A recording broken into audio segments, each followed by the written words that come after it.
through these connections, you will find the strength, and they will find the strength, resilience, and deeper understanding of ourselves and others, ultimately enriching our lives, and enhancing a collective experience. You see, this is the type of thing that makes me feel good inside, to do this, to go out into the community and to talk to vulnerable people, elderly, adults, for example, social workers, integrated care boards. You can get the organizations there that you'll work together as a collaborative hub.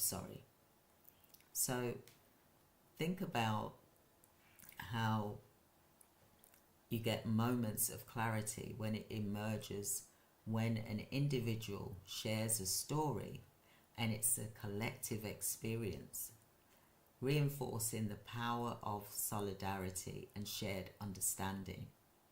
So these interactions will reveal that community is not just about proximity, but about shared values and emotional support and encouragement.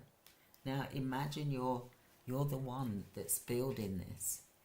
You're the one that's getting to be known in the community for this. It's time to get out into the street and meet people. By building these relationships through shared experiences, individuals will learn that vulnerability can lead to their strength, and opening up others can transform grief into a journey of healing, like it did with me. Community is essential for navigating challenges, providing a network of support that fosters resilience and a renewed sense of belonging. So, can you understand where I'm coming from now? I'm just explaining some of the steps before I go into this. So, how do you approach organizations to build a community? So first of all, you've got to identify the right type of organization. Is it hospitals, hospices, clinics, charities, religious groups, churches, for example, senior centers, community centers? So you get, with the community center and the senior centers, for example, you get direct access to families who may need care services. I'm showing you ways to get private clients or even social funded clients, for example. The hospitals, you can get business from there as well by inviting someone from the hospital, for example. Let them know that you're holding this event once a month and it's for the community. Charities, non-profits, organizations that support elderly, disabled or family caregivers, for example. Then there's religious groups and churches. Many have senior ministries or outreach programs. Maybe you can look at that, for example. So step two is that you find the decision makers. Do your research, find the right contacts within these organizations, such as the community outreach coordinator, the managers, the program managers, the CEOs, for example, the directors, for example. Who are the decision makers for the community center, for example? Then the next thing that you need to do, number 3, is you need to craft a persuasive pitch. So the message, it should focus on value and how you can help their members, clients, or staff, for example. And I'm going to give you an example of a pitch, for example. The example pitch is, "Hi," and then the name of the person. "I really do admire the work that you do." And then you can say, "Does this," for example, and mention what their mission is.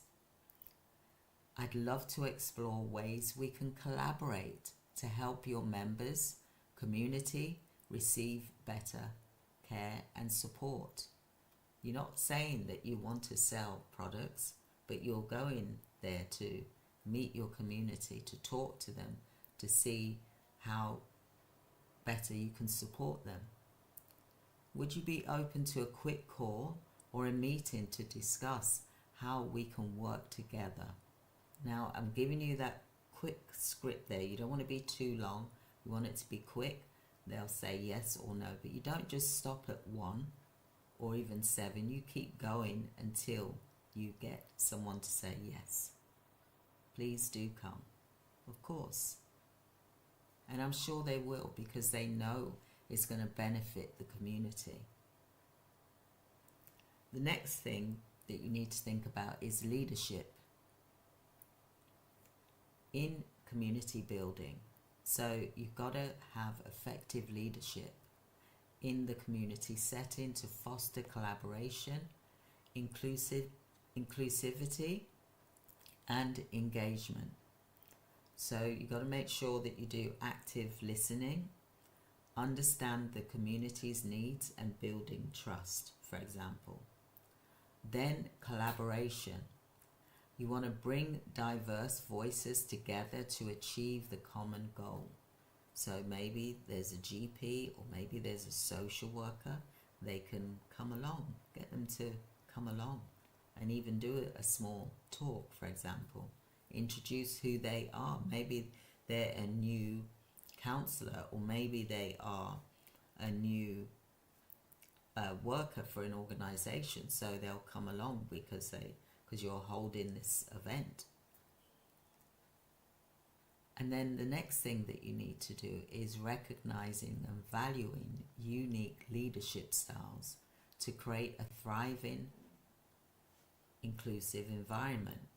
So authenticity. So by building and participating in the community, this requires active engagement and recognition of one's role within the existing network.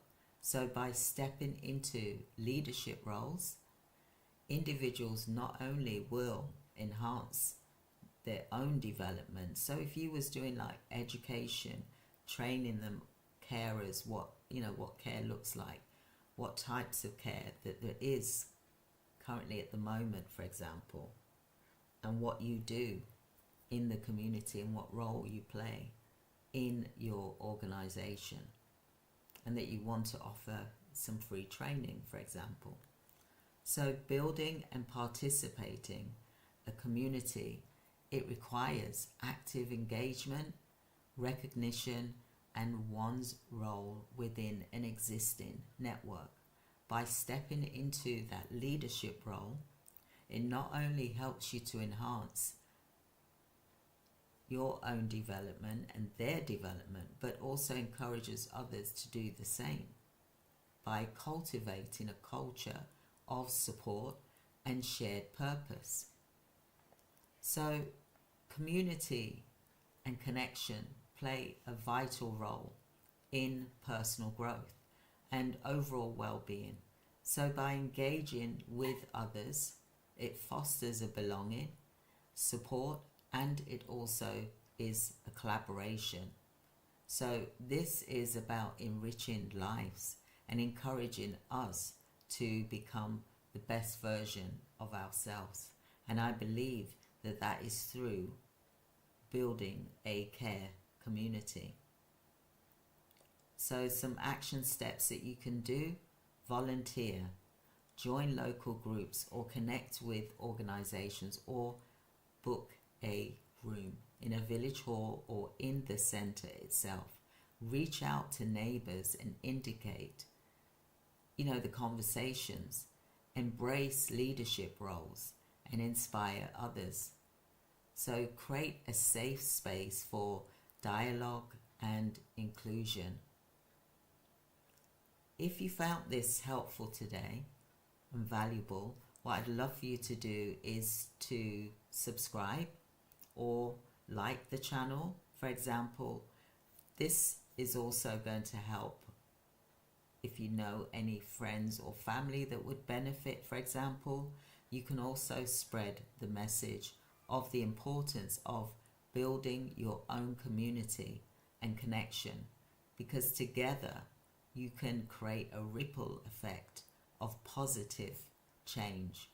So let's continue this journey and growth and connection together, because if we don't do this, I'd love to actually hear what your comments are.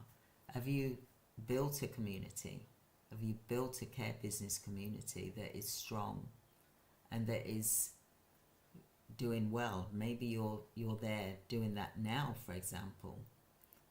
Is this something that you've thought about doing but not sure of how to go about it?